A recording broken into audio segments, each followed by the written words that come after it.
welcome on. I got Michael Politz on the podcast. We're today. taping right now? We're live? Right now. We're going live? Yeah, Oh, renowned entrepreneur. You've probably seen something that he's done without knowing. Renowned. Say that again. Renowned. Okay. Renowned entrepreneur. Okay. How you doing, man? Thank you for coming on. Anything for you. Oh, my God, Sky. Did I make a noise? You have to cut that out. You're good. So, talk to me a little bit about your childhood, right? My childhood? What brought you into entrepreneurship?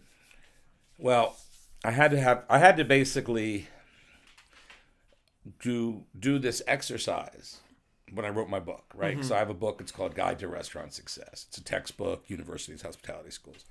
And so the exercise of writing a book is like, okay, how did that happen? That's a great first question, right? It's a great place to start. I don't know, man. I was just a regular kid in the KISS Army. You know what I'm saying? Like I was just right there. When I was little, I remember one time I was reading some comic book and it said you could win any of these prizes if you sold all these things. So I guess they would send kids boxes of like greeting cards and then you would knock on the door. You'd sell them to your parents and their friends. And I remember like going door to door with this box of greeting cards just trying to sell them. Really? And then I got some like bronze trumpet. I don't know where it is. It'd be amazing if I had it, right? Like I would frame the fucking thing, right? But I got it. I never learned how to play it, obviously. It was just so stupid. Noisemaker, you know. But that was the bug, you know. And then as I'm growing up, I took all business. I didn't like school so much. You know, I was very social about it, but I wasn't into the clickiness and the people and whatever. So I did my thing. You know, I went to military school for a little while. Didn't enjoy that. I did Taekwondo for a long time and got whacked by the bamboo thing on my thigh a lot and calf. You know, we're always trying to find something that would forward me, right? I would always take art classes. I was very good at art. I was doing portraits of people at like 9 years old. I did literally true portraits of people. My son has that talent now, right? So, and his mom is actually an artist. So I'm going to push him into that world if he wants. Allow that. Went all through school and then graduated and then decided, you know, but I always knew make a fucking bang. You know what I mean? Like if I was no one's going to fuck me, I'm going to do the fucking. Right. You know what I'm saying? You let them think they fuck you and then you fuck the shit out of them, right?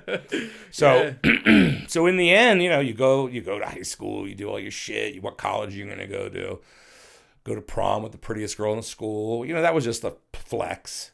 You know what I mean? It was just a flex. Stupid, because I probably should have gone with the ugliest girl in the school. Yeah. Because I would have had a lot more fun. Right? Then I went on to college, right? And started at the University of Maryland. I'm like, oh, I want to do more stuff. I started a t-shirt company. And then I started a coupon business called the Billfold thing. And I had kids out and I Pleasure Fraternity. And I had everybody out selling ads and doing stuff. And then I transferred from I was University of Maryland. And then I didn't like it. I didn't like the people. They were just not like the classiest. Yeah. It wasn't what I wanted. You know what I mean? I don't know what it was. I just didn't feel right there. I didn't. Now I can look back and know why, right? But I didn't feel right there. So went and I'm like, all right, I'm gonna just fuck off for a little while. And I went to some community college, got my first 2 years worth of shit done after a year and a half at Maryland. So I got a bunch of classes done. Then I went into American University, got my fraternity stuff done, stayed with those guys. And, you know, those are some of the most successful guys in the world right now, right? So my friends from there, you've seen things that you could watch TV and one of them will pop up or something, right? So I think that's where I needed to be, right? And I then was into college and business school, did my thing, had my girlfriends, you know. Yeah. Chased all the times, right? Chased all the wrong girls, fell in love with all the wrong ones, you know. It never changes, by the way. That's not going to change in your whole life. Yeah. And I have a philosophy on that, you know. Because a lot of them bring their baggage from their other stuff in, right? Mm-hmm. And you bring your baggage from your other stuff in, right? So it always is the same grass. It's no greener. It's no darker. It's just there, right? Then I started selling flowers. How bizarre is that, right? Just flowers, man. I was just like, I went to one of my buddies, Stu, who recently passed away, which is sad because he never really took care of himself. But his mom had a flower shop. We would go in there and just hang out all day long after school and whatever, and he went to college, so we went back to their mom. And it was so fun. Those chicks in that flower shop were gossipy and fun. They were making flowers. They were making money, and everybody. And I'm like, this is great. Tell me about it. So they told me about the business. I learned about it. I found a wholesaler, and you could buy roses at that time for like a nickel a piece. Really? So I was selling them for $10 a dozen. Wow. And I did that all through school. I had all my fraternity brothers putting flyers up everywhere, and I was taking orders left and right. I don't even know how I was taking the orders. Were they calling? There was no email. I don't even know what the fuck I was. Like, I can't even think back and wonder what was an order. Like, they were calling, I guess, right? There wasn't even cell phones. Yeah, just whatever ways they came in, you just took them. So imagine how limited I was on making money, right? And I would pack up. I had a 300 ZX Turbo white, this sick ass Nissan. Wow. And I would pack it full of flowers. I would sit on the side of the street, put buckets out, and sell the roses. Put a big sign up. Right? I wasn't proud. Like, fuck it, you know. And that turned into me graduating, and then instead of going on and furthering my education, I opened up my first wholesale floral shop. And you so pretty much you transitioned from selling to people to selling to flower shops. Right, but before I opened it, I went to work at a wholesale flower place. Okay. Because I needed to learn the business. I was smart enough to know that then. Right? I mean, it was horrible. It was fucking disgusting. I wasn't making any money, but I was driving up in this fancy old bougie car. But I had to learn the fucking business. I had to learn the suppliers, right? I had to learn how to care for stuff. I had to learn the product. Like, you just can't jump into something, right? You got to learn it. Yeah. So I had to have, I mean, I don't know, what do they say? It's 10,000 hours worth of work or something for being an expert. I had to have a couple thousand hours in to learn it before I went on my own. And then what do you think that was, like, how many hours did you actually put in before you transitioned from working at a wholesaler to becoming the wholesaler? I probably went, I'm going to say about a year probably worth of work. Okay. And then it was coming up to be Valentine's Day. So Valentine's Day in the flower business, that's the jackpot, right? So I either had to make it or break it at that point. Yeah. So I wasn't going to just get $8 an hour or whatever it was working for somebody. Oh my God. Yeah, it was terrible. Yeah, right. $8.50 or something. So then I said, fuck it, I'm going to own my own place. So before I even got my own warehouses and all that, I was putting everything in my parents' garage. I was just out of college. I was doing everything I could do. Built that fucking business. I mean, Valentine's was huge. All my friends' moms were buying flowers for, because I had access to everything because I worked at this wholesaler, right? So I would buy it from them and then I would distribute it to the retail. So in those days, if you were a wholesaler, you couldn't sell to the general public. Oh, okay. I got you. Right. And I said, what? Why? And they were just like, well, it's just tradition, blah, blah, blah, blah. And, so I said, fuck it. I opened up my first warehouse and I opened up to the public. So the flower shops wouldn't buy from me because we were selling to their customers, right? So I had to find other resources and ways to sell the products. And we would flip into the inventory 3 times a week. And I would have everybody in the stores, and I poached some employees from the wholesale place, and we had some great times. Huge coolers, we had 1,500 square foot coolers, and then another 15 or 3,000 square foot of offices and dried shit and whatever else. So we went to the churches, we went to the caterers, we went to the restaurants. So we would get standing orders with restaurants to put flowers on the tables in the old days, right? Right. Wedding venues too. Weddings. Well, that was the next thing. Then we got into that. So because then it was like, can you make arrangements? And then I had to hire designers. And they would never show up. It was all during the AIDS crisis. So all the guys would come in and they would die. So I would always have to find new people, right? Right, yeah. I mean, it was so bad. Like, I experienced it like live. Everyone watched it on TV and stuff. And I was like, these are my friends, my employees, my customers. You start losing customers. That's thousands of dollars a year per person. You got to come up with how you're going to fix that. Right.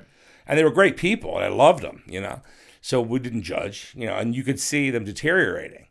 And it was sad. It was horrible, especially for a lot of the ladies in there. They were very sad because they got very close with everybody. But I think that brought a little more humanity to what we do, And at the same time, we would have hookers coming in, and then we would have priests coming in, and they would be in the store at the same time. Yeah. It was a most amazing thing. Yeah. So I was able to use the ability and my personality and all these sort of things.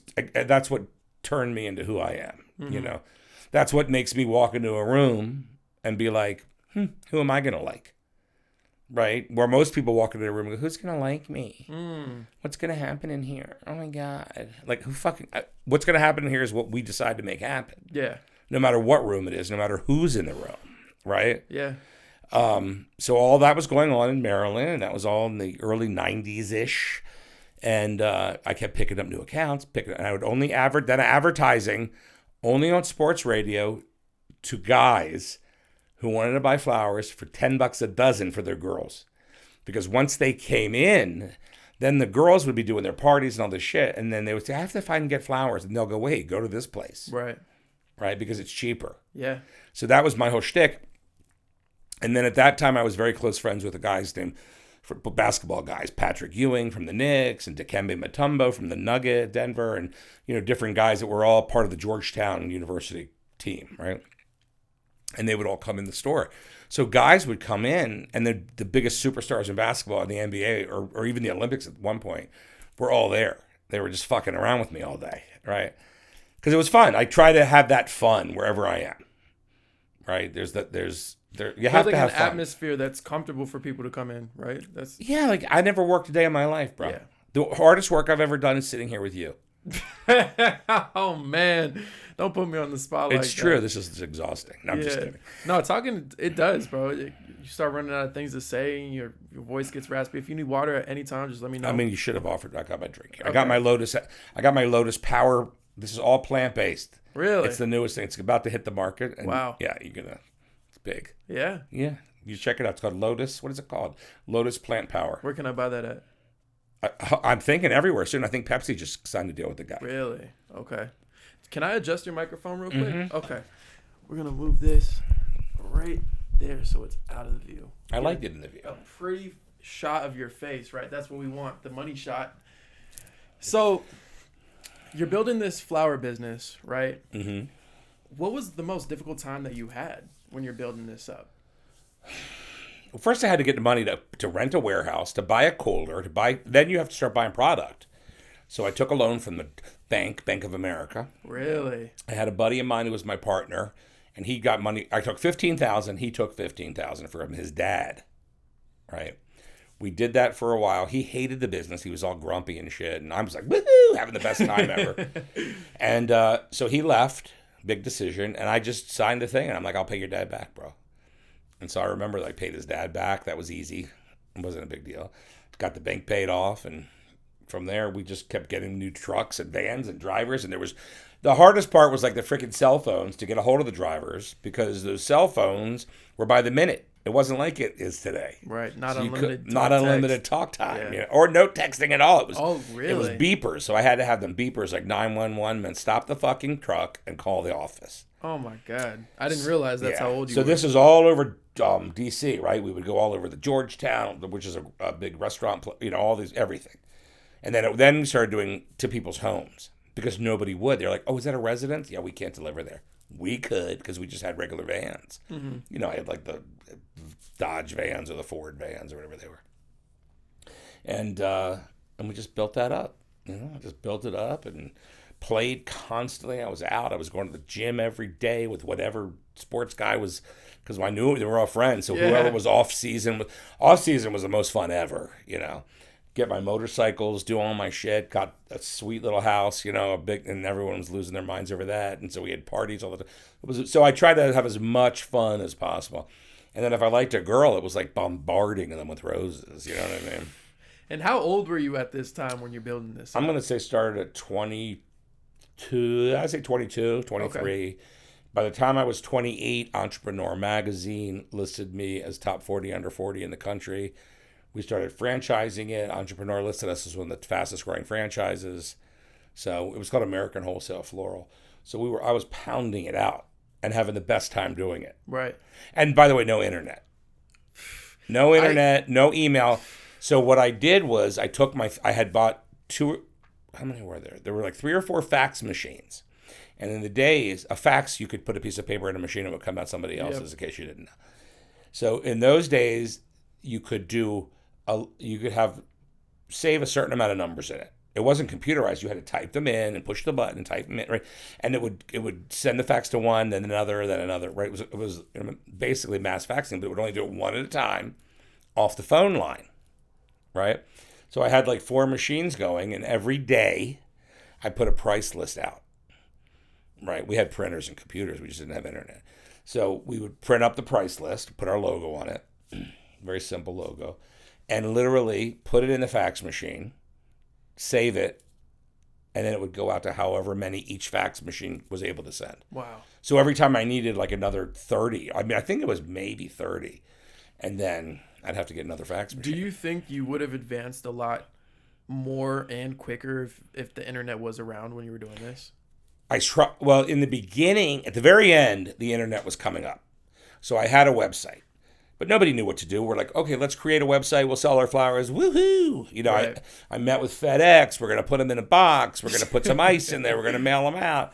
None of that ever fucking, because not enough people were using the internet. Like, it was a great concept to be sold on. Yeah. But nobody was using the internet. So who fucking cared? There was barely any email, right?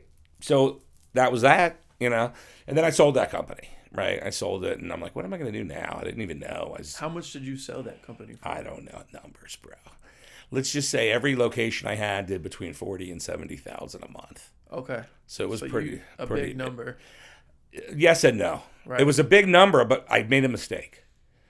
What I mistake? didn't take all the money up front Why would that be a mistake? because the guy got killed. That bought the company? That bought the company. Really? He died in a car accident. And the And money stopped? he was Chinese guy, great guy, Jay, married to this girl. So you figure, okay, she'll continue. And so, yeah, the money stopped because then the wife took it over and then she sold it again. Problem was, she wasn't really the wife. Oh, shit. So then it was like, where's this? What's going on? So it just kept, and the kind of person I am, I don't chase money. Money chases me, Sky. Right. You know what I'm saying? Fuck it. I didn't care. Do what you guys got to do. And then they ended up, it closed down. But it was fun. It was enough to live for a couple years. You know what I'm saying? Yeah. While I figured out what I was That going is to an do. interesting case. Like, obviously, you see people who sell their companies and they make a lot of money, and then they. Now that's a very interesting dilemma. Now I could have taken it back, Really? but then I would have taken all the debt back from that 6 months after the guy died. Oh, okay. And I was like, I'm not gonna hustle flowers anymore. I'm tired of it. Right. Right. I'm tired of sweeping the floors. And then deal with the debt. I probably could have. You know what I mean? But I was like, yeah, no. And I just got married to this. I had a baby with one girl, this playmate, and then she was whacked and ran off, and then I married this other girl to piss her off, and then that girl and I got a divorce, and then I went back with the original one. Wow. And then I left town. It was a very highly dramatic time in my life. Too much so. When did you come to Vegas? I came to Vegas in 2001. Okay. So 2 years before I was even born. yes, you weren't born yet. No, you weren't even a sprinkle and sparkle in someone's eye. You weren't even a sprinkle in somebody's underwear. Yeah. Right. It got severely dramatic. It was the girl was just, it was, you know how these custody things get. It was horrible. I mean, one day I was standing there, the next day I'm sitting in jail for no reason, and then I get out. That happened like 8 or 9 times because they were friends with this cop, and the police department didn't do anything about it, right? And my lawyers, it was so just nothing ever went to court because it was always dropped by the whoever. But I still had to get picked up and processed. Which is a lot of waste of time. Well, it's scary at first. Yeah. And then you do it a couple times. You're like, what the fuck? You know what I mean? Right. And that's where, I met my best bud, Mr. Tyson. Really? Yeah. So Mike Tyson. In prison? Wasn't prison, dude. It was jail. It was just jail, okay. getting processed for a few hours here and there. Right. But he was in there for a year because he got out and beat up somebody. We just talked about it the other day. He got out of the car and beat up someone that hit the car. And he was there for a year. And then I was like, in there, out of there, in there, and out of there. And it was, it's a small town. So you're like in there and out of there. Wait, where is this at? In Maryland? Montgomery County, Maryland. Okay. Yeah. But I shouldn't have been in there at all. And I should have gotten help from the government. Like, it was too much. Obviously, the cop was crooked. Obviously, there was stuff going on. Nothing was ever getting prosecuted. ever. Everything was always drop, hit 10 times or whatever it was.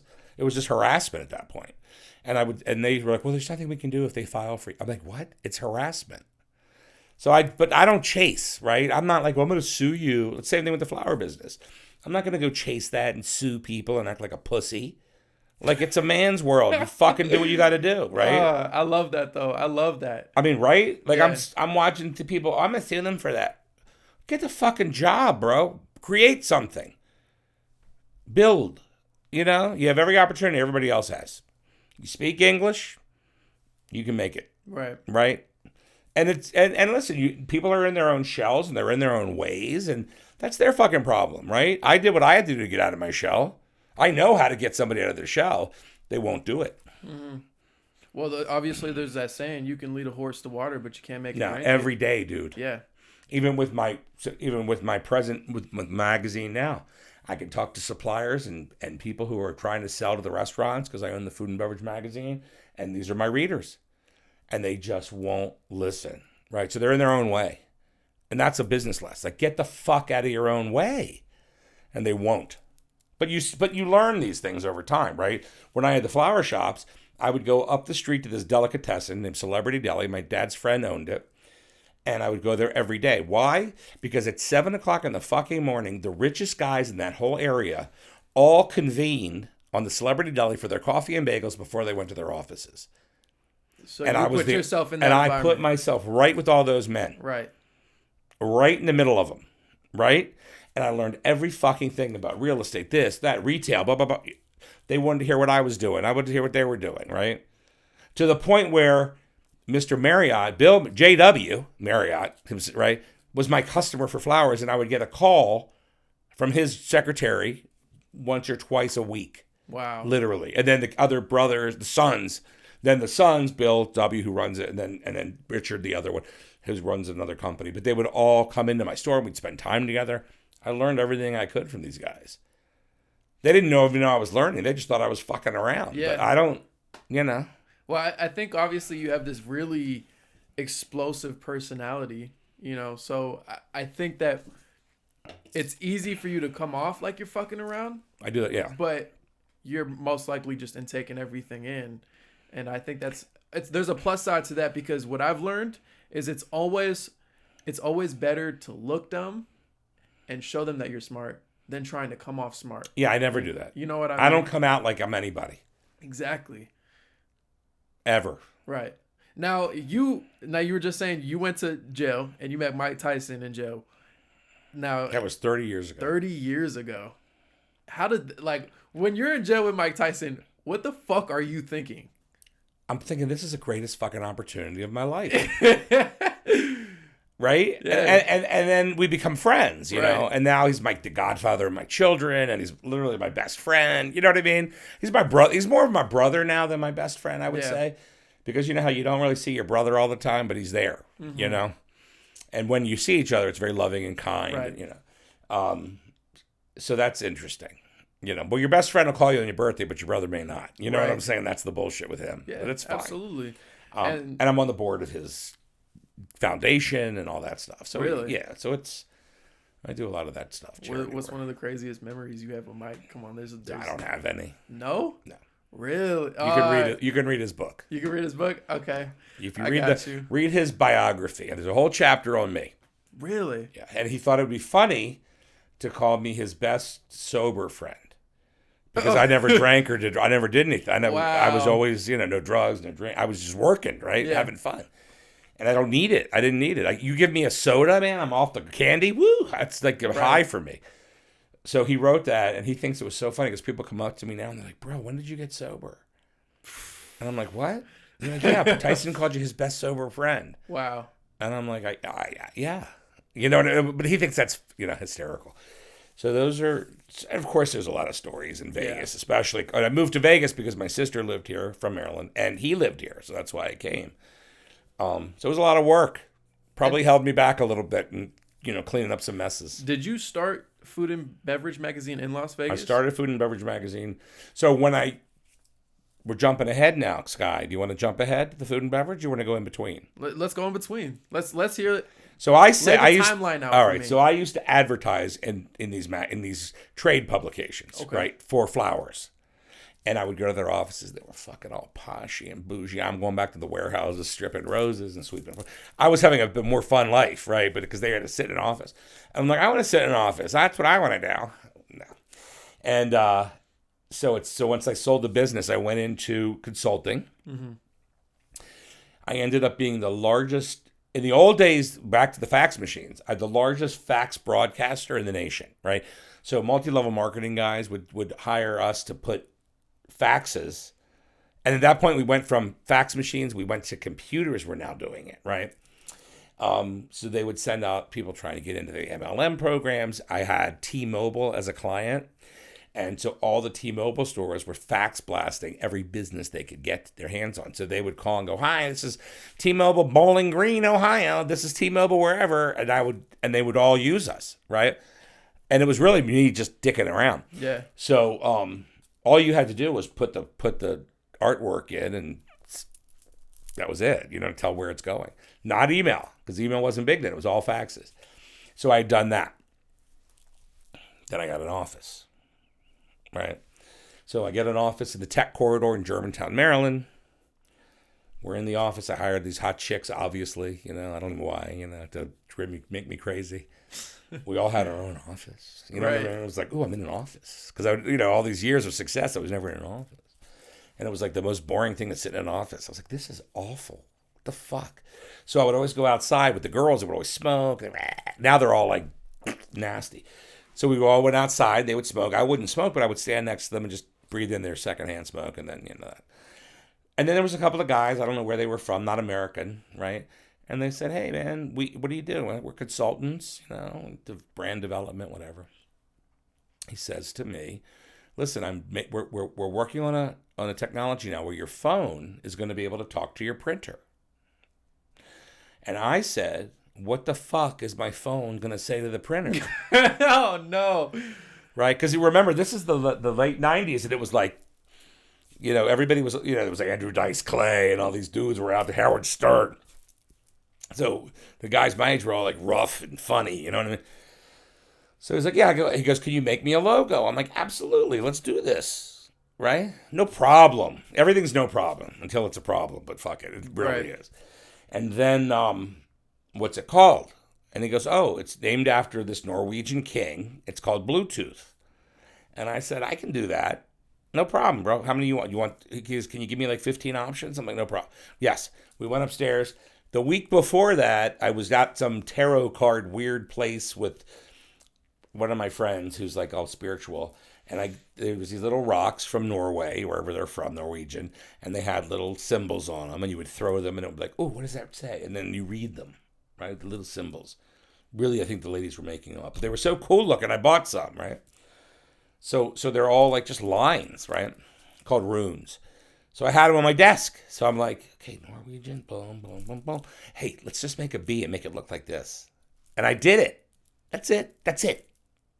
I did like 10 different ways. Same thing. Right? They're like, "Oh, he's a king and he's this." They called him blue. I'm like, okay. And and then there you go. And then the guy gave us like $875 or $175 or something For the logo. Yeah, but it was great. It paid the rent that month. Who gives a shit? Yeah. You know what I mean? And I was like, there you go. And I never thought about it again. And then it just starts popping up everywhere. You know what I mean? So I stopped. I honestly, until recently, haven't even told people that. Yeah. I didn't even put it in my book. Like, I just didn't. It wasn't that big of a deal. And then people are like, "What are you talking about, dude? And I'm like, all right, it's a big deal." So yeah, so I did that. So if for everybody listening to this, you have a small bit of Michael Politz on every single device in your household, just so you know. Isn't that bizarre? Yeah. What that became? But this goes back to if I wasn't in the right place at the right time, coincidentally, why would that have happened, right? Which is the same with anything, meeting people. If you don't know this guy, like a lot of people will be like, "Oh, Michael, why are you friends with that person?" Or how did you become friends with so-and-so or whoever they are, whatever celebrity or whatever. Why do you kiss their ass? I'm like, I don't kiss anybody's ass. I have nothing to offer anybody, very rarely.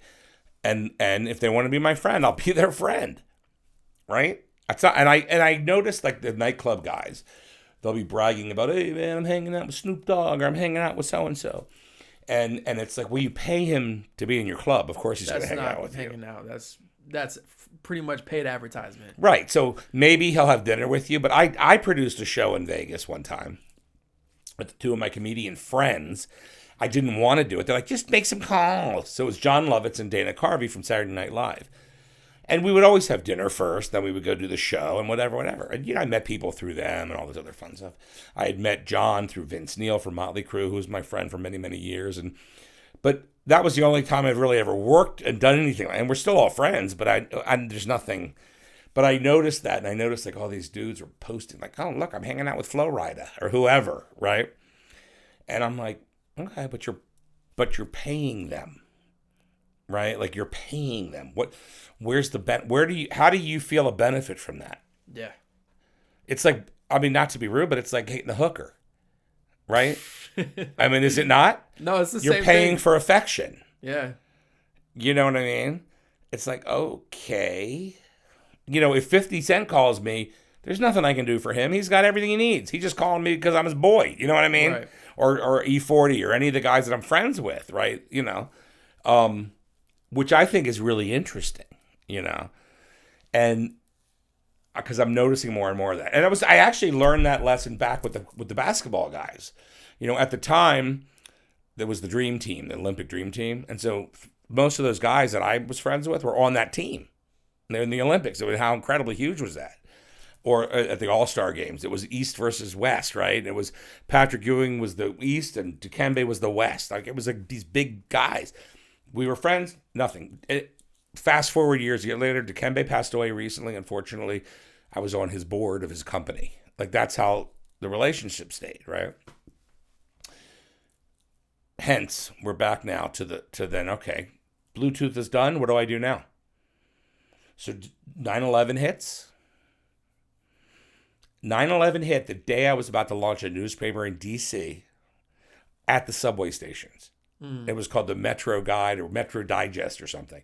And I literally had everything ready to go, all the sales material, whatever. And we were going to have people stationed at every metro station, subway, handing it out every day or every week or whatever it was, right? Everything was set. Boom, 9/11 hits. That day. I'm like, oh, fucking fuck, right? Yeah. So that was a sign. And then a little bit after that, I'm like, I'm just going to go to Vegas. I was tired of getting thrown in jail for no reason. I was tired of fighting. I was tired, I was just tired of it all. So I came out and I'm like, told my sister, I'm coming out, slept on your couch. I'm leaving everything. I left the house. I left everything I had. I didn't care. I left it with the kid's mom, the cheater. You know what I mean? Go, have fun. Because I know in the end, I'll be all right and karma will be all right. Because there's two chicks you don't mess with, karma and Mother Nature, right? So it's okay. You're not going to get it when karma happens to people when they do bad things, not on your timeline. That's right. It's not vindication. It's karma. So it will happen. You just got to just sit back, go on with your life and just allow it to occur. And it does, and it did, right? But you have to learn that. It's a hard patience lesson to learn, right? Right. And then I came to Vegas, and I'm like, okay. Let's go, Food and Beverage Magazine. I went to a printer. I knew what to do because I was already an advertiser for 10 years, right? Started getting dialed in for dollars. And that's how it happened. Then we start the Food and Beverage Magazine. And when I finally got a little more successful, I got an office here in Vegas. I started something called the Eye on Vegas, which was the first real Vegas blog, right, at that point. But we would send it out through email, not post it. Because there was no one was really going to the website. They were just, email was big.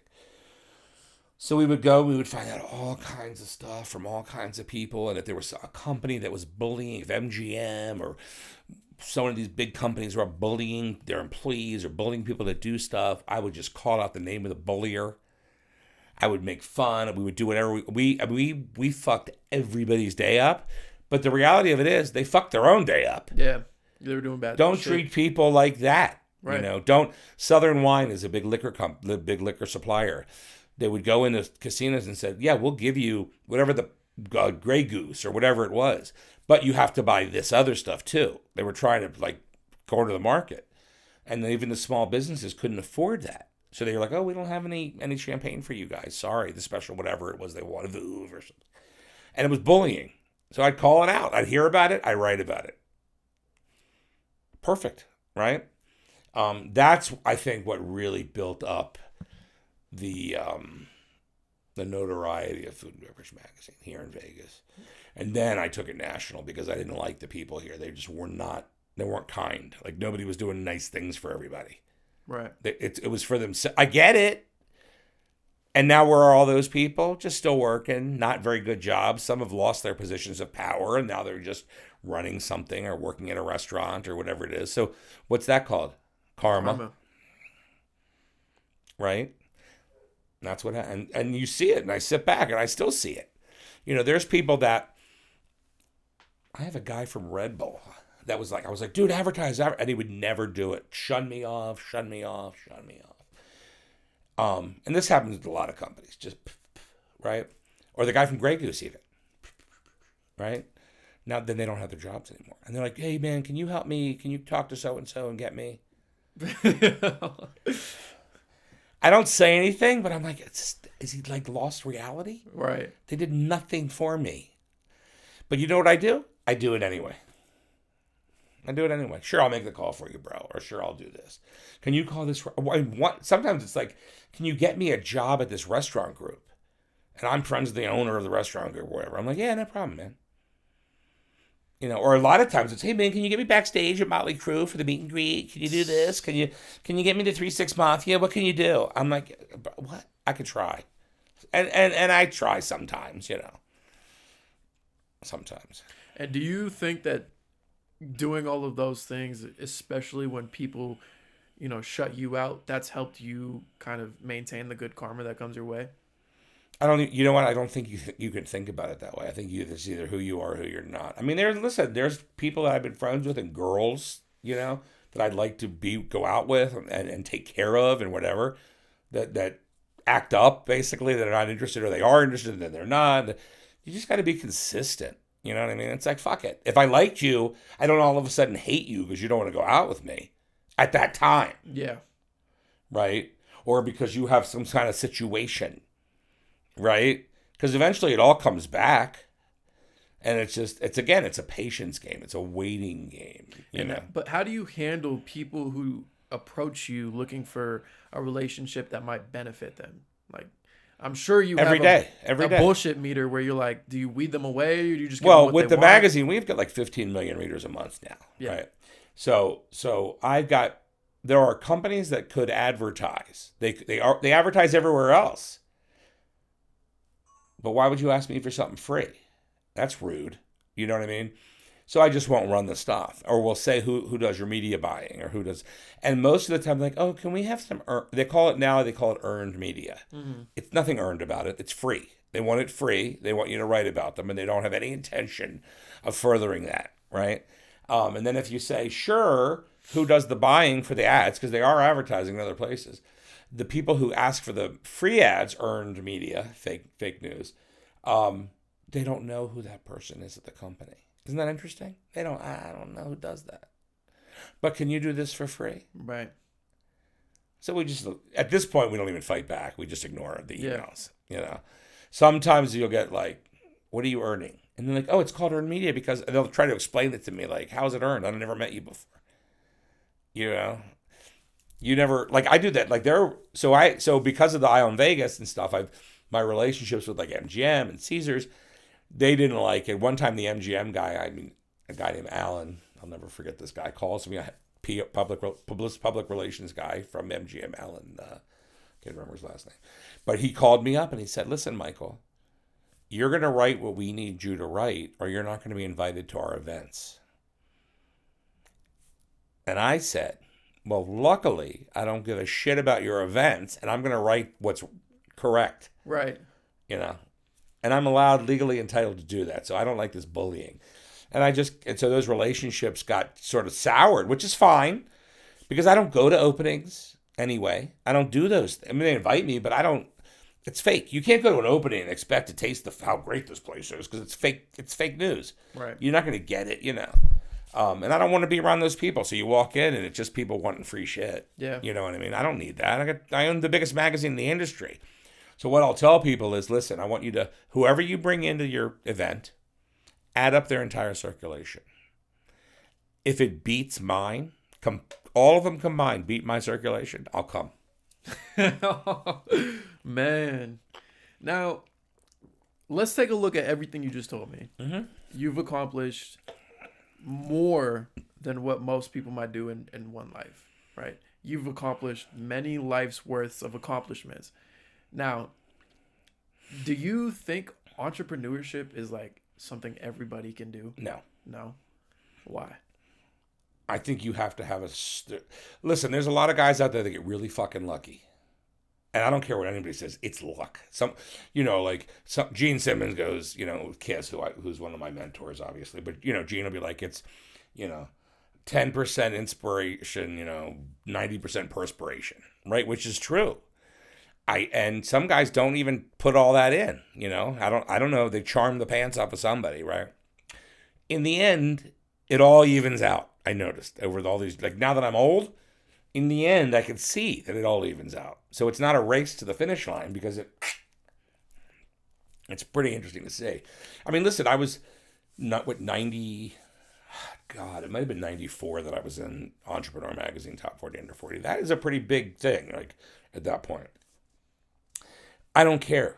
I don't even know where it is, that framed up thing. I have so many proclamations, so many things from governors, from senators, from the White House, from on business accolades, and you're the best. My fraternity, I'm like the number. Me and Zuckerberg get these things. It's crazy, like it's because he was in my fraternity, and it's like, whoa, how big am I? Like, what the fuck? Yeah, I don't even know. I get the key to the city twice in Vegas. You really? know what I mean? You Yeah, twice. Yes. Damn. I can go. I can call the mayor anytime for anything. You know what I mean? But it's like, I never do it. I never realize it. Like, I don't care. Like, it's not. I have a couple of things up in the house just for the kids because I think it's important for the kids to like see. They don't care though, honestly. I mean, who has the key? Do you know anyone with the key to the city? Right. Well, now you do, and you've been here all your life. Right. Right. It's important to mention too. This isn't just a stranger. Like, he's a family friend, pretty much. My aunt is friends with him. They've been friends for a very long time. He knew my mother before she passed away. So this isn't like just some random person I've had in my house. This is, a well, known person in my family, and it's awesome. Just give me the chance to kind of interview you and take fun. the time, man. I mean, your mom and I would talk at least once a month. Yeah. She would bug the shit out of me. I loved her. I'm like, okay, calm down. What's going on now? Right. What's it now? But that's how I am with people. Like, I don't, and I've been like that way, even with the kids in the nightclub that were cleaning the vomit off the floor. And then now they're like GMs of places and running things, the biggest clubs in Vegas. And they're like, dude, you were one of the only guys that were nice to me. But I don't treat them any differently than I did then. Yeah. You know what I mean? It's like, let's go to lunch. Let's go do this. Let's go do that.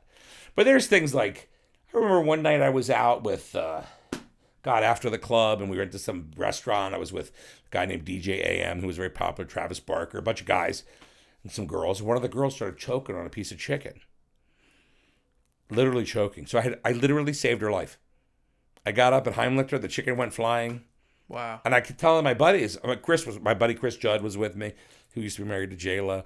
And I was like, all right. And they're like, I don't know what to do, bro. I got up and... Yeah. So there's like little shit like that is really big shit in their lives. Right? And I don't know where those people are to this day, but it's interesting. That happened twice. You know what? I think there's a characteristic about you that a lot of people don't have is authenticity. I practice, I don't want to say I practice because I think it's more of just like you have it or you don't, but every single day is just be yourself. And then the more that you can be yourself, I feel like, especially in my life, is just things work out the way that they need to.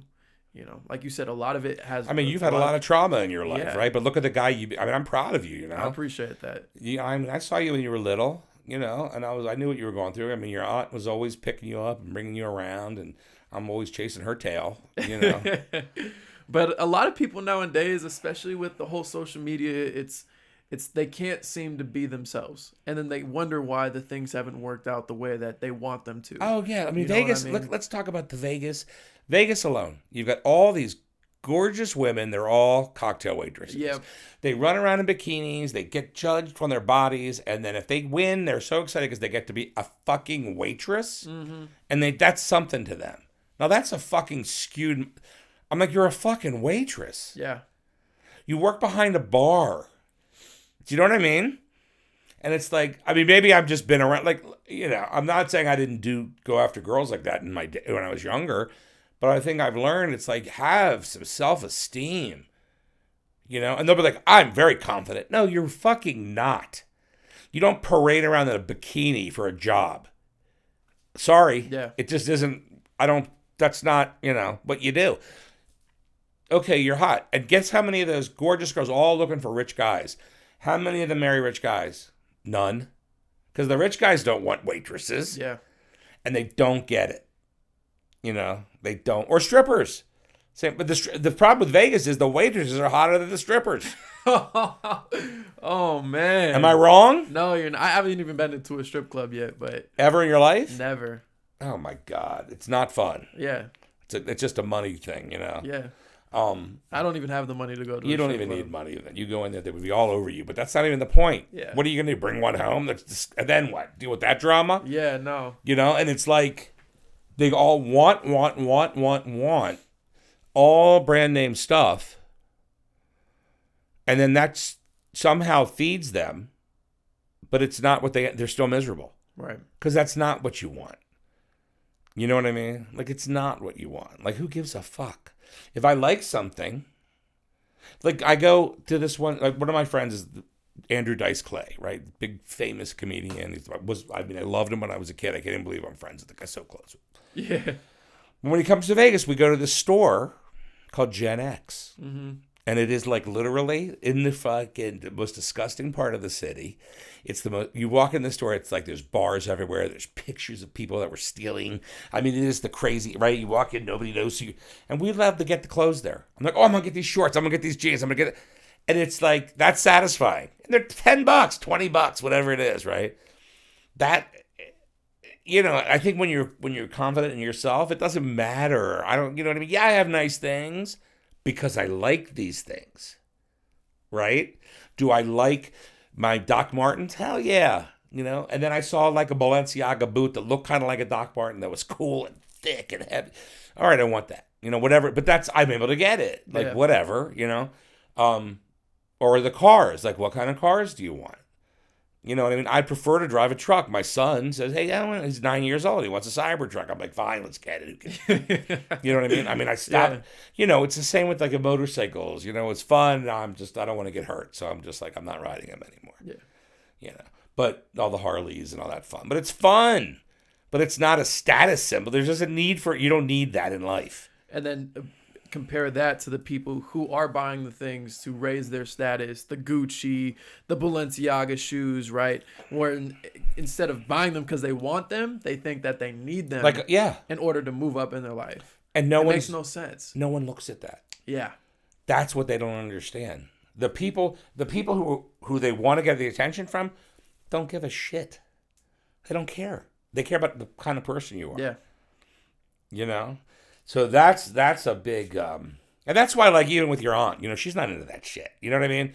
But she's beautiful, and she's fun, and she's hip, and she's cool, and not into that stuff, right? Yeah. And it's like, because you don't need to be, right? I mean, what she's done, she raised you. She raised her own kid. Like, it's like, that's got something, and works hard, right? Mm-hmm.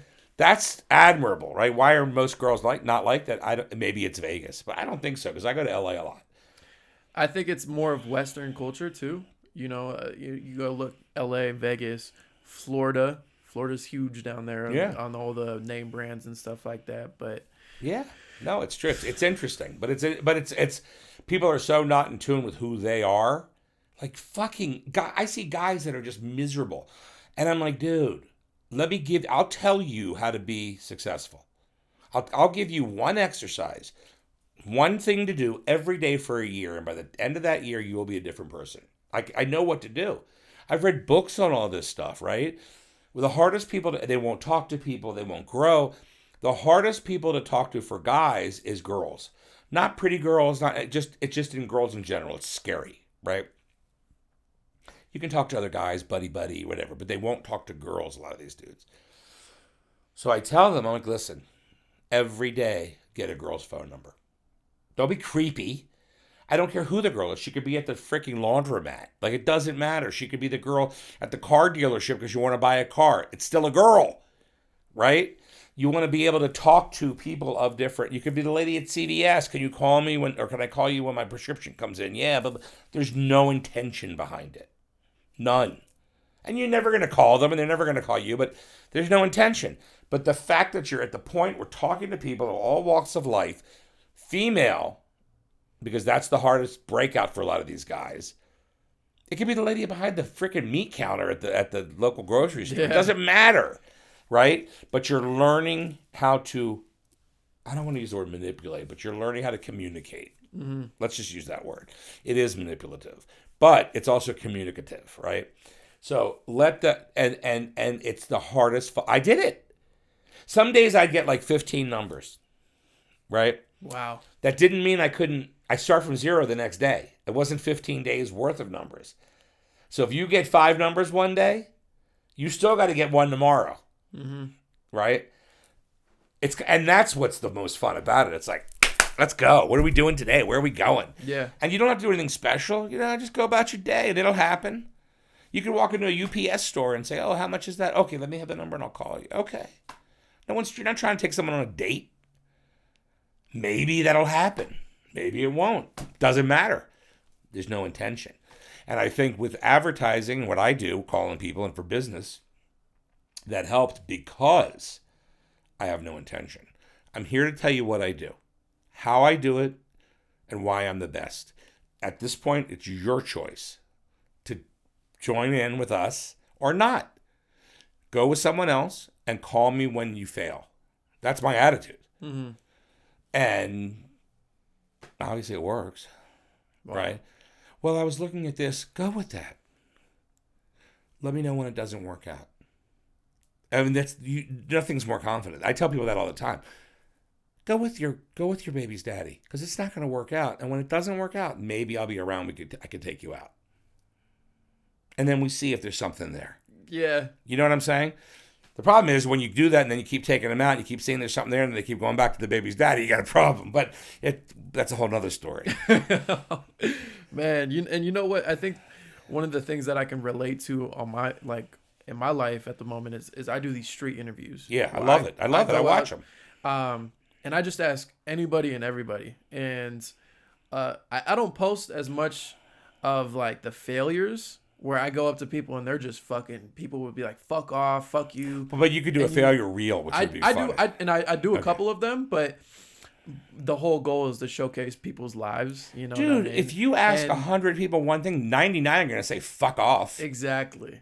And, so I probably ask 25 to 30 people, and at the end of the day, I get maybe 5 good interviews. Out of those 5 good interviews, I see 2 or 3 that are actually worth posting. And so, those are the type of actions that people don't see what goes behind in changing and creating your life. When I lost my leg, I had to wear my prosthetic, almost the same concept, 5-10 minutes a day. 5-10 minutes a day.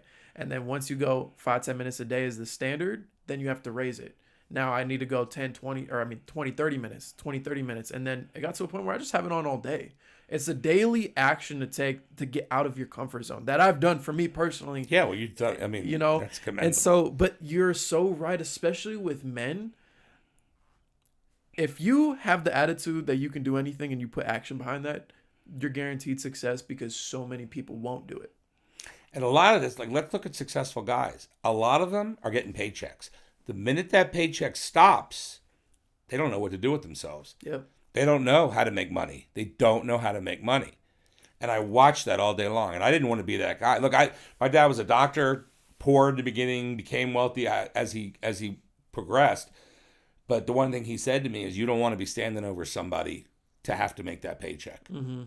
You don't want to be if you're a doctor, you got to be there. If you're a hair cutter, you got to be there. If you're not cutting hair, you're not making money. I didn't want to be that guy. So certain things like that stick in you, and you're like, oh yeah. Now, talking about that, let's talk about one lesson over everything that you've been through and learned. What's one thing that really stuck to you that you still use today in entrepreneurship? Winners never quit.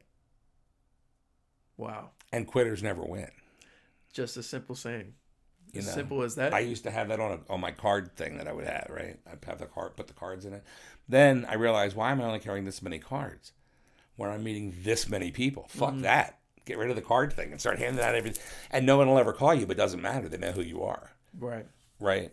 And then I think that you got to, and it depends on what you want to do. Like, you know, I'm going to hang up because the next day it could be the success, right? It's like people that do shit to them. Like the next day could be the greatest day of your life. You know what I mean? It's like, let's go. But I've never been like into drugs or into this or into that or had these, you know, my whole thing is all like personal relationship stuff. You know what I mean? So, but I get the feeling down. I'm not saying I don't ever feel down. Of course you get like sad or whatever, but you just got to get fucking through it. And you can have everything in the world and still feel bad and still look. I mean, I could give you a list of people that have everything in the world, and they're why are they? What the fuck? Why would they do that? Right? I don't know, because it's not about that. So you have to find what your enjoyment is. I'm not really a sports guy, but I think it's fun to socialize with everybody at that point. You know, yeah. I'm not. You know, and I like to go to bars when it's fun, but I take the fucking mic, man. You know what I mean? Like I walk into a bar and I just go. And if I offend somebody, I'm sorry. It wasn't I'll never personally attack someone or personally offend them. You know what I mean? Mm-hmm. But, you know, sometimes I think that may be the answer right there. Don't take it personal. Mm-hmm. You know, there's that thing called the 4 agreements. Are you familiar with that?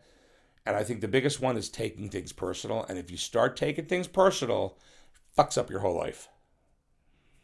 Right? Like I have a business, one of my other businesses that I have, the competition. I have a woman that I'm partners with, but everything you say, if I say you did this wrong, or this isn't the right way to do it, or maybe there's a better way, it doesn't matter what way I say it, she still's like, why are you attacking me? I go, why are you taking stuff personal? She's like, oh, this guy freaked out on the phone. I go, what did you say to him? Oh, it's my fault he freaked out on the phone. Obviously, you're the one on the phone with him. You know what I mean? Like, look at it from the outside. Like, what the fuck? Yeah. And believe me, there's a lot of times when I get to that line, and sometimes I fuck up and I cross that line, and you know what I mean? Yeah. Like, you know, I'll push it. You don't know who you're talking to or what you know. Wow. But it's not as often enough to worry. Like, I mean, sometimes I'm like, ooh, what did I just say? Yeah. You know, but I just fucking keep flow. going. What can you do? You can't take it back. Listen, I want success. I want success for my readers. I want success for my advertisers. If my stories aren't good enough, the articles and editorials not good enough for the readers to help make them money in the restaurant business or whatever they're in, then that's no good, right? If the readers aren't reading and the advertisers aren't getting sales from them, that's not good either. So my of service is not only to my people paying me, but it's also to my readers. Right. That's another thing. So it's like, don't take anything personally. Be of service. You're like that. I know that. Be of service, man. You know what I mean? Like, give till you fucking can't give anymore. I'm not talking about giving to like I'm on a lot of boards of a lot of fundraisers. You know, I call them fundraisers, but a lot of charities. Right.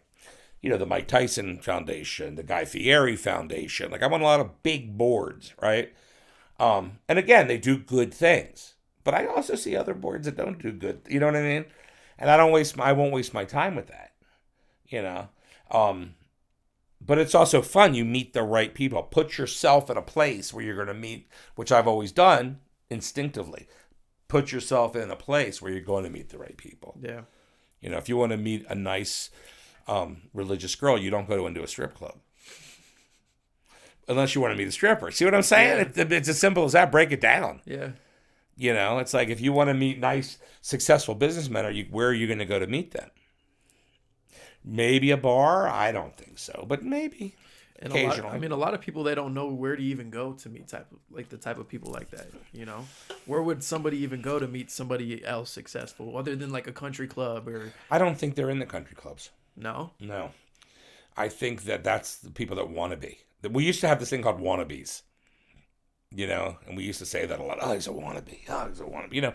Maybe they're playing golf. I think but I don't know an experience. I cannot tell you one guy coming up that has played golf with people or been a caddy or whatever that has been successful from that. Mm-hmm. It's a good way to meet people. I think that, I don't know. I don't want to, a lot of times you'll be like, oh, this is my caddy. I'm going to hire him. For what? You're not going to help his, because they're just kind of, you know what I mean? They're not looking to, no one's really looking to up somebody. This is going to sound horrible, but I think they want to keep people down. Yeah. I think successful people want to keep people down. There's not one person that would, and all I can tell you, out of all my friends, I'm not even going to say that's not true. Because there's opportunities that they could give to me knowing what I do and the reach that I have that I don't get and I don't receive. Now, it doesn't go unnoticed, right? I notice it. And there are friends that open up those doors. That's the difference, right? So like my John Lovitz, right? My comedian friend, he was on Saturday Night Live. He opens doors every day for me. Coincidentally. He'll be in a restaurant. He'll talk to the owner. He'll meet a guy that always put us together. Always, right? Whether the business comes from that or not, it's the thought, right? So that's where we're at. Now we're at the new chapter. We're still at the Food and Beverage Magazine, but now we're at the War Machine. So the War Machine you just mentioned. The War Machine. I want to go into that because I'm almost afraid to tell you about it. Why are you afraid? I feel like you're going to get too excited. It's a game changer. I am excited about it because you don't understand the difficulty I have going. Let's talk about it. Let's talk about it. All right. So I'm there running my magazine. I'm yelling at every fucking writer, and my editors aren't doing shit, and I want to write stuff, and I want to engage people, and I want to make people, like kids reading it, and entrepreneurs, that turn them into me. You know what I mean? That's the whole concept. Yeah. Like success, let's go. Like I used to do with the Inc. magazine, Entrepreneur magazine, and all the little business kits that I would buy and learn everything about. That's my thing, right? And then you start seeing all this like computer stuff, and I'm like, I got to catch up. I wasn't so far behind, but I got to catch up. I got to learn a little more. Then ChatGPT comes out and everyone's making cute pictures, right? So I start playing with that. Learning, right? Then I was like, all right, then I start noticing they're called software as a service companies, right? Mm-hmm. Which I thought was called SaaS, which I thought was stupid. I'm like, what is this? It's like, what, QuickBooks? I mean, who doesn't? We use that anyway. Now you got a whole name for it, right? And then I started seeing things that can help your business. We can do this. We can do that. Blah, blah, blah. We can create our editorial for you. I started using ChatGPT early on, but it wasn't really working well, Then you get perplexed. Then all of a sudden it explodes. You have you got Claude and Perplexity and OpenAI and all these things, and you just have to learn about them, right? So I start one by one subscribing, because it's all a subscriber, into the business applications. Okay, this can create stories for you, articles for you with whatever you write. It can post to your social media, right? It can give you legal advice. It can research something for you. It can do reports for you. We have a lot of reports that we do, right? We're always, because all what we do in the magazine is we have run of advertising. So how many banner ads and how many hits are you going to get on your email and how many people did it go out to and what's happening with this particular portion, all these things. And we want to do it right, We want to be able to give them the right reporting, how many impressions, how many clicks, how much things, why. Then this thing goes even deeper and it tells you why this works, right? Why is this media kit working now? Why is this not? I want to know. What is, and people don't trust it. I completely trust it, right? So I went to this one company, Marbleism. I'm like, okay, I'm going to use this. Let me try it.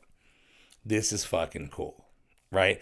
It would get me leads. So leads meaning advertisers, right? I have my sales team call, okay, who are the media buyers for these food B2B companies that sell to restaurants, because they want, obviously that's who my readers are. So right.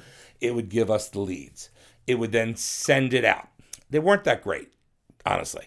And then I hit the wall. I needed more. I needed more functionality out of this thing. I started talking to the owner, the guy, back and forth, whatever. Nice guy. Then I realized, then I bought another one called Sintra. Same kind of a thing. Says it does more than the other one. Didn't do what I need. Hit the fucking wall on that. Didn't even bother talking to the people, right? I'm like, I got to do this. So then I talked to one of my senior engineers because we're all online. So I have a senior engineer, Ryan. And I'm like, dude, I need this to do this and this. And I literally listed what I need done. I said, why can I not put an article on my website and immediately have processed social media to be launched immediately off of that article to drive people back to the article? Nobody did it. And I realized these guys are not business people. They're tech people. So the tech people are creating something that's supposed to help business, but they don't even know the business. They don't even know business. So it's not going to work. It gets to a point where it's like, okay, let's be successful. Oh, I don't know how to do that. Then I start picking apart their stuff. And I realize they are aggregating everybody else's software. As Ryan and I are building and developing warmachine.io, right? Fighting against the AI world because everyone's starting not to like it. That's why I didn't do .ai, because it's like, okay, I'm not going to fight it. I noticed that, okay, how are they doing this social media? Oh, they're going into this company and it's doing it for them. And how are they doing this? Oh, they're going into this company and it's doing them for them. They're just putting a lipstick on a pig, right?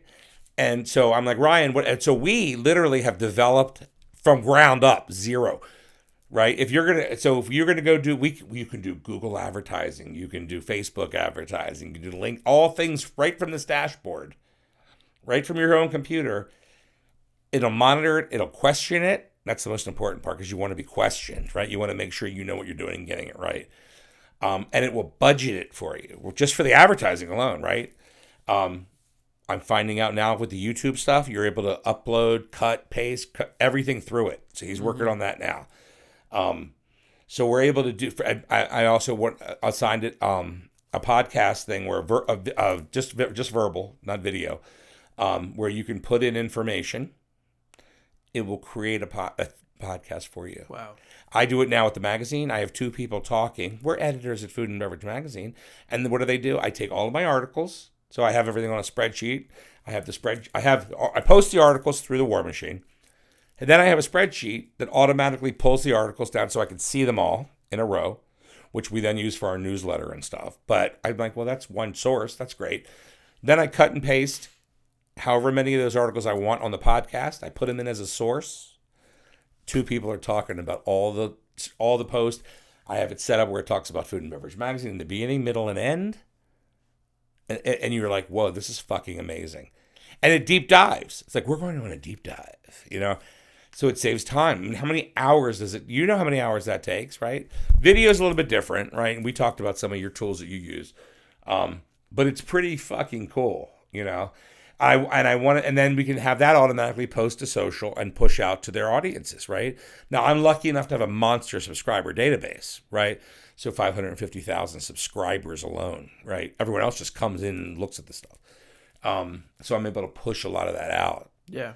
And we can do all of that. So it's like it's made for success, right? I've failed enough with my restaurants that I would open, or this or that, or even the flower shop sale. That's a failure because I should never have had to work again, But you learn, and it's like, okay, what next? I literally put in all of my electric bills, and I said, the electric company wants me to pay this number every month, and they said that's fair. It comes back and it says, that's not fair. You'll be spending $800 more a year if you do it their way. All right.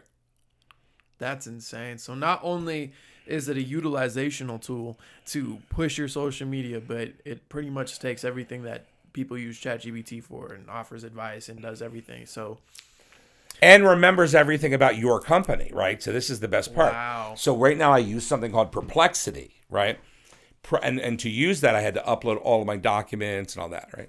So it's good, But there's more advancement now. And we have to use some of those things. So it'll go through Claude or Perplexity or Open, whatever it is. It'll go through different processes and get you the best result, Is this, like we got in an ATV accident and my knee blew up and I literally was like, what do I do?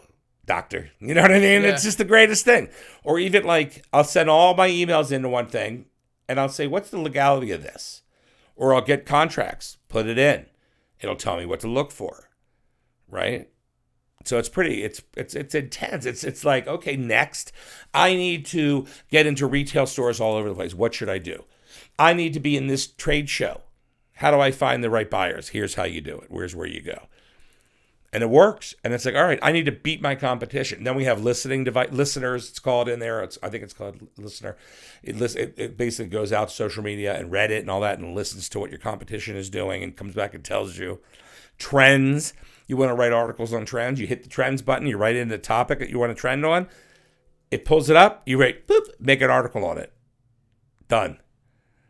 And then you're trending on SEO and you're popping up more subscribers, more readers. Yeah. So it's for success. It's almost bulletproof. You know what I mean? Because it's the war machine. Like my tagline I came up with was weaponize your business. Because the next guy over will. Mm-hmm. That's what I always said. All my life, my career, I've always said, there's no excuse for success. Right? So someone's going to be like, you did this. Hey, it's legal and there's no excuse. It's success. Sorry you don't like what I said or did. And sometimes if it's bad, you'll get repercussions. Yeah. But normal, I don't do that, right? But there's still no excuse for success. Sorry, I want to succeed, And the guy across the street's going to fucking slit your throat before you get over there. I tell my kid, if you're beating up some guy and then he's on the ground and he says, okay, stop, I promise I won't do it anymore. I won't keep going. The minute you let him up, he's going to hit you again. How many fights have you been in? The minute you let them up, they're going to hit you again. Yeah. So you know what you do? You don't let them fucking up. And that's the war machine. It's harsh, but it's true. Dude, I don't think people were going to comprehend the type of tool that this is going to be. And I'm glad that we're going to be talking about this on the podcast. It'll be kind of like and we'll continue. Well, I'll come back and you're going to use it and more, and you're going to read, I'm going to get you a subscription to it, and you're going to be like, holy shit. Yeah. Because then it'll be able to push out for your guests and you'll be able to push it out. Okay, who does this? Here's what we talked about, because everything will be transcribed. Who are we talking about and what can we do then? And it'll go, these are the people that you need to head this out to. Right. Right. And you may want advertisers or you may want some sponsors. It'll send it out to those sponsors, like Lotus Energy Drink or whatever this is, Lotus Plant Power, right? Oh, we talked about it. You can have it automatically hit the guy's email. Mm-hmm. You don't have to think twice. Wait. Or their competition. Wow. Or their competition. And then pretty much you can take that and gain sponsorships if possible. Correct. Right? Build. You don't even need to ask them, bro. Right. It's going to get right into their inbox. Damn. It'll get right onto their social media. They're going to start seeing weird shit like that. Why is that? Because we're talking to them, right? We're listening to what they have. They're listening to us. We know they are. However archaic way they're doing it, because we're creating the new way, right? How much does this cost a month? I think we're starting at like $29. Which is nothing. Phenomenal. Yeah, no. And then there's levels up for enterprise and all that, right. But it only goes up to like $200 or something, $300. Mm-hmm. But the only reason it has to cost money is because a lot of that, the services that you're linking to, Twitter is one of them, right? They charge you tokens, whatever they're worth, to post. So we can't post to Twitter without paying, basically. And it's the new model that I think a lot of these places are doing. Yeah. Which will go away just like cell phone by the minute. It's going to go away sooner or later. And I haven't even made calls yet. Like, I haven't started with my bullshit. I'm the owner of Food and Beverage Magazine, creator of the Bluetooth logo. As soon as I start with that bullshit, talking to these guys, they're going to want to work with us. Mm-hmm. But I'm not pressed for that. You know what I mean? I want to help everybody create this generational wealth. You know what I mean? Like, let's go. What are you doing wrong? Ask. Oh no, AI, I can't. Well, you know what? If you can't and you don't, you're going to fail. Keep the fuck up. Because somebody else will. Because somebody else will. The guy next to you will. Mm-hmm. The guy across from you will. Right? So we are working with Google, with Facebook, with LinkedIn and all that stuff. We have to work directly with those companies where everyone else is using a company that has already worked with them, that's reselling the ability to use them. Right. Which we could buy. I could say, okay, I could spend $100 or whatever it is a month on this. But why? Then we have no control. We want to be able to really have our users control the narrative, right?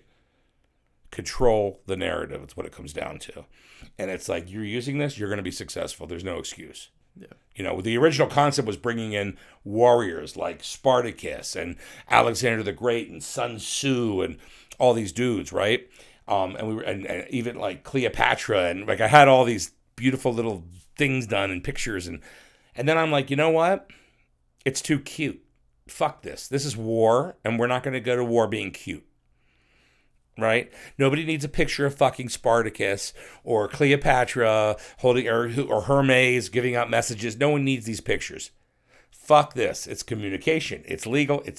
Let's go. Yeah. You know what I mean? It's AI made for business owners by a business owner. Right. Literally AI by it, not aggregated bullshit that everybody else does. Right. You know, and they're out there raising money. And now, and I said to my partner, I'm like, Ryan, why are they raising money, dude? And he shows me, he goes, because they have to pay for this to get that. And we're developing it. That's the difference. And I'm like, I like this. This is freaking cool. Yeah. And listen, this guy he's done so well, he just bought a McLaren the other day. Not because of War Machine, but that's how well he's doing. Yeah. And he works every day. You know, he works every day. Mm-hmm. He does customer support and all kinds of stuff. So he's brilliant. Yeah. But he's picking my brain constantly. What about this? Do we need that? How about that? What about this? Do you like this? What about that? Do we what functionality do we need to succeed? And he also owns homes that he rents out, and so he's putting all his knowledge into that. Yeah. You know, so I think that kind of knowledge and what I've done, it's a home run. Mm-hmm. You know, you could say, okay, this is how many roses are in a box. This is how much money I want to make a month. How many, you know, I mean, there's simple things, but not only how many do I have to sell, that probably was loud. How many do I have to sell? How do I sell it? Mm-hmm. Not how, you know, what is the quickest path with the least resistance to success? And it'll tell you. Yeah. You like that? Yeah. Without any cutesy bullshit. I mean, I came up with stuff with these warriors, you know, and then all these other places have cute little images and little trolls or whatever. My warriors I have images of them destroying these guys and all that. And I'm going to run it. It's fun just to like shake it up a little bit. Yeah. Rage bait. Why not? Let's rage bait the competition, you know, because you had to go to war. I mean, Tyson was one of my guys in that. Like because he's the greatest warrior of our time, period. Hands down, Mike Tyson is a warrior. He knows everything about every warrior and every tactic and technician that there is. Mm-hmm. And that's the War Machine. Beautiful. Beautifully played. Now let's get you on the War Machine with your venture. Let's do it. Let's get you started into the talking about that. And we haven't even talked about my awards programs that I own. There's a lot going on. I'm going to get my partner Michelle in here with you on that. Okay, let's do it. In the meantime, I have something for you. Like you said, this is my venture. It's called Power Bites. I started trying to make protein cookies, and they tasted like complete shit. I hated the way that they cooked, stuff like that. But I realized that I kept eating the cookie dough before I started making it. So I took the idea and I turned it into pretty much protein cookie dough. It's high protein, low sugar. I try and minimize the amount of calories that's in each serving. There's no seed oils. It's sweetened with honey, stevia, monk fruit sweetener, no artificial anything, right? So this is for you. I want you to give that a try. Let me know what you think. We're going to give it a try right now. Yeah, let's do it. And I know you and I talked about this. You were very excited about it. I am. This is what I put all my time into when I'm not in working. Oh, listen, this is a very big market right now because I do all those trade shows. And I have a competition that people send these things to. Yeah. And then we basically, our buyers are the judges. So we'll get like Walmart and we'll get Target. It's called the CPG Awards. And we get the buyers for these businesses to taste, and if they like it, they carry it. Like, it's that big. Really? Yeah. Now, the difference between that and a protein bar you might find is the ingredients. It's the biggest thing. It's not loaded with protein. That's the double chocolate. You want me to taste a different one? No, go ahead. Taste the double chocolate. Go ahead. Oh, how fun, dude. Yeah. It actually tastes like a malted chocolate milkshake. Like literally like a milkshake in your mouth. So I use organic cacao powder, organic butter. I love this. There's no milk. There's no eggs. There's no anything that might risk like infection from being out for too long. So it's all gluten free. I put a lot of time into that recipe. That's the double chocolate. Go ahead and taste the peanut butter. That's my favorite. It's a lighter brown. It's kind of like the double chocolate, but it looks like a lighter brown. This is insane, dude. Yeah. All made in house, right here. How many grams of protein is in that? So a serving has 4 balls. I think that the double chocolate has 9 grams of protein. That's a lot. And it's 160 calories. So it might not. It's not the typical. This is peanut butter. That's the peanut butter. And it's very it's satiating. Like I don't even want to eat another one because I love this fucking flavor. That's the biggest thing too. Is it's $10 a pack. There comes with 8 balls. Well, that's what it is right now. But we're gonna go to retail. We don't know what it's gonna be. Right now. But a lot of people, they only eat 2 or 3 a day, and they're like, dude, this fills me up. That's the whole goal. What do you think of the peanut butter? Oh my God. It's like eating peanut butter. Yeah. But better. Yeah, all clean shit. You know what it is? It's like you just stuck your fork or your spoon into the inside of a Reese's. The best peanut butter, right? Yeah. Not like peanut butter, but like that kind of peanut butter, right? Yeah. The inside of a Reese's. You know what I mean? Which is what everyone loves anyway. That's Wait, but there's no chocolate in this peanut butter one, or there is? It's peanut butter with chocolate chip. Yeah, so it tastes like that. But there's more peanut butter. Mm-hmm. And it's filling. Yeah. Ooh, that's sick. And there's one more if you want to take you said you wanted to try the classic. It's the super light one. All right. It's just classic chocolate chip. It's made with almond flour. Oh my God, I gotta wait. I can't. Yeah. It's too good. It is good, bro. It's good. And so I spent 9 months on this recipe. I did the most that I can. Maxed out as much protein, lowered as much the peanut calories. butter is like being a kid and going Halloween. I told you, it's everybody's favorite. And eating the Reese's. It's everybody's favorite. I mean, it really is. It's like okay, what can we eat first? This. And actually, do you freeze them? Yeah. So you ever put it in your mouth right from the freezer? Yep. So does it holds the cold, like it doesn't break apart? It's like almost like So it's kind of like, do you know you're eating Ben and Jerry's cookie dough ice cream? You have those little tiny cookie dough chunks. Mm-hmm. That's pretty much the whole thing. Oh, that's fun. Yeah. 3 flavors, $10 a pack. You get 2 servings per each pack. But the consistency, I can't even explain it. It's got like a nice crunch to it. It's like a gritty. It's like batter. It's what you want. Yeah. But nobody has it. No. Exactly. You eat this and you're like, it's got a special, it's an ACR, what is it, ASMR? ASMR, yeah. Like, that is fucking good. Yeah. Is there vanilla in this flavor? It's almond. It's almond flour. That's what it is. So there's no flour. The base is pretty much changed just by cocoa powder. Yeah. This texture is my most favorite thing. You can take that home. That's for you to take home. Huh? It won't make it home. It won't make it home? Oh my God, dude. What do you think? Honest opinions. It's like, that's like a blondie. Mm-hmm. It's got that. That's sick, dude. Yeah, it's $1 billion right there. Could be more. And not just that. So my whole goal was, if you take a look at that, can you take a look at that package and say what it says right there before under Power Bites? A snack without the guilt. There you go. Luckily, I'm not ever feel guilty. I'm not that guy. Yeah. I wanted to make something that you can eat. This isn't a protein bar. It's not a protein chip. Right. This is a snack that you can have a couple of. You feel good, and you Dude, go I had every ball there was at the last Expo West, which is the Natural Food Products Expo. Nothing tasted that good. Yeah. It was like, oh, a peanut butter ball. I actually, didn't I just get some at Costco the other day? I did. They don't taste like that. Yeah. Because I'm telling you, I put a lot of time, scale everything by the gram. Everything's by the gram. Yeah. Everything's everything is there. And my whole goal is just, I wanted to make something that I could snack on throughout my day and not feel like, wow, I just had a 500 calorie chocolate bar. I just had 500 calories. No, you didn't actually. I didn't? No. It was so good. You had, between the three of them put together, you probably had about 250 calories. And I'm done. I mean, I could be done till later because that was... Yep. But all the protein. So it's really like...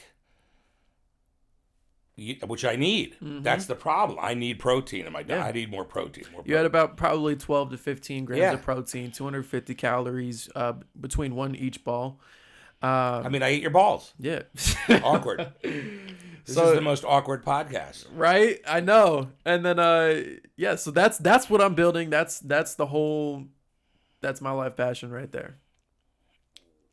All right, we're going to make that. I'm going to help you with that. Okay. Not that you're asking. Okay. Only because it's so fucking delicious. Yeah. But we got to get the packaging. There's things we got to do. And we could go every step. We could do this every step of the way. Yeah. If you want to show people. And this is actually the third packaging. Like I'm always willing to grow and change and maneuver, right? This isn't the final packaging. This isn't the final product. I like this. I like it industrial looking. Mm-hmm. But anyways. Better than a sack. You don't want 2 balls in a sack. Yeah, no. That would be awkward. Right. Sweaty balls. Yeah, exactly. So that's what I'm doing. So are these like you could do like a pre or post workout snack real quick? I would say it's more of a post workout snack, but the way I feel about it is it's more of you just take it along your day and you eat a couple in a day, right? I don't want, this is not a market for people who go to the gym. This isn't a market. This is for people who want to lose weight, who want to stay consistent with their goals, but they also want to eat something good. They want to eat something good that doesn't make them feel shitty. That's what this is for. Yeah. So that's it, man. I love this, dude. Now, to end this up, we're going to wrap this up a little bit because we've been going on. Is there one last thing that you want to share for the world for anybody that might be watching this before we head out? Did I miss something? I don't think so. You hit a lot, but if there's anything on your chest you want to get off, I want to say? Okay. Control your narrative. There you go. That's it. Michael Politz, everybody. This has been an amazing podcast. Thank you so much, man, for coming on. All right, bro.